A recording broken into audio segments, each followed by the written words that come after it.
Acuña real quick. So Acuña missed the two-game series with the Yankees, and we got a little bit more information about what he thinks he might have done. So this is an article from Mark Bowman.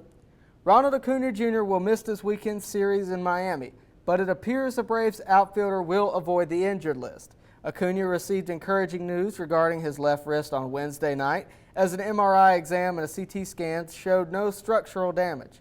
His recent discomfort has been caused by inflammation, which should be remedied with a few more days of rest.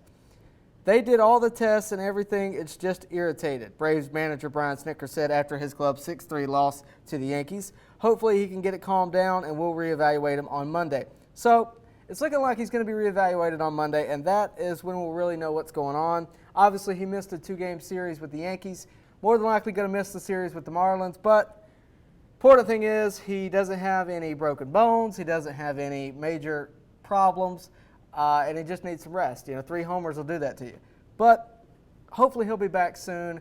Obviously missing him and Ozzie Albies in the lineup certainly isn't going to help things. The Braves offense, though, hasn't had any problems putting up runs. Last night they only scored 3, but the night before it was 6. There's no problem with the offense. The problem is